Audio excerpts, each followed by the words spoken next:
โอเคเดี๋ยวเรามาต่อใส่ตัวภาคที่6นะจ๊ะวิธีแต้มจุดของแกน x กับแกน y เนาะ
เดี๋ยวนี้เรา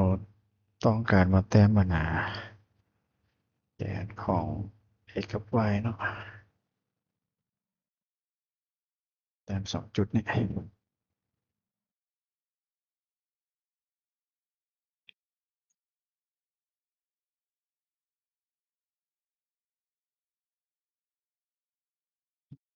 ปรับเป็น6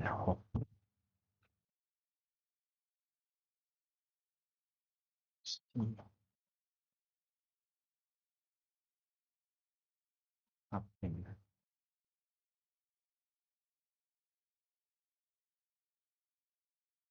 เป็นอันนั้น6คือกัน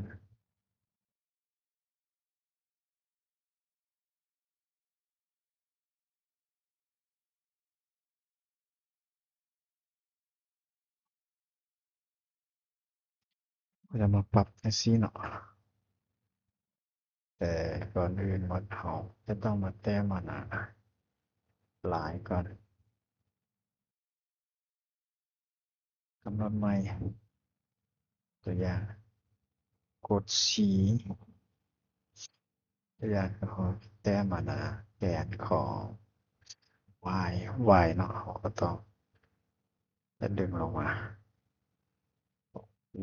นั่นแหละแต่ว่าเราต้องดึงได้ลงไปถึงเนาะเพื่อตัวเลขจะเรียงเป็น1ขึ้นไป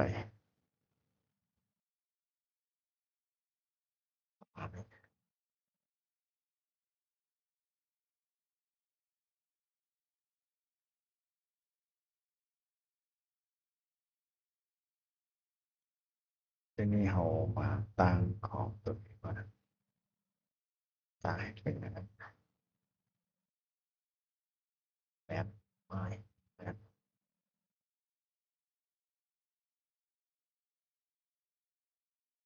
ตั้งเป็น10เมตร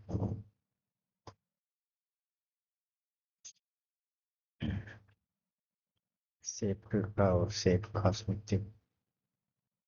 เป็น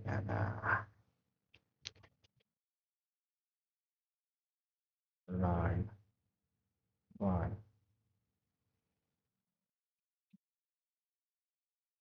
เรา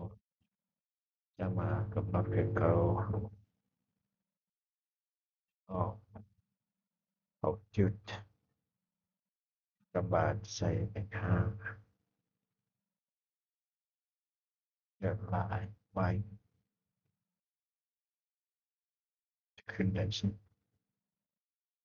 แต่ว่าจะมีจุดบ่ได้เนาะครับก่อน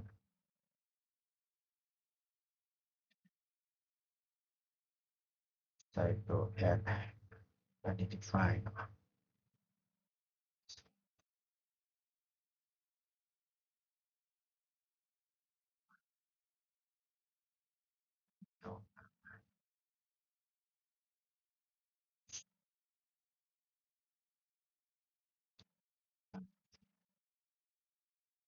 เป็น2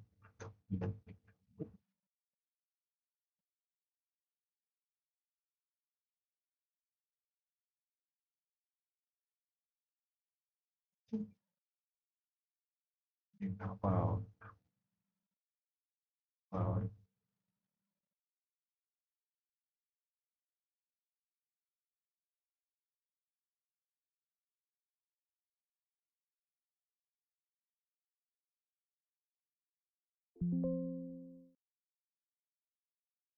เดี๋ยวนี้อย่างหนึ่งครับก็ต้องการเขาต้องมาเปลี่ยน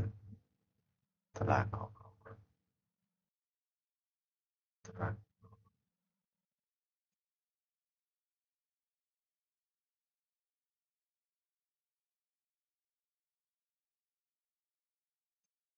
อ่า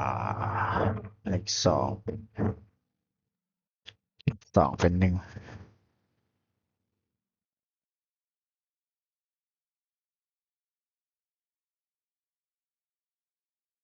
เนาะ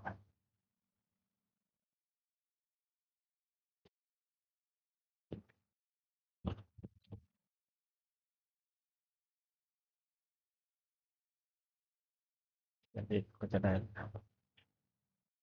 คือแกน y เนาะแกน y เขาจะได้แกน y ละ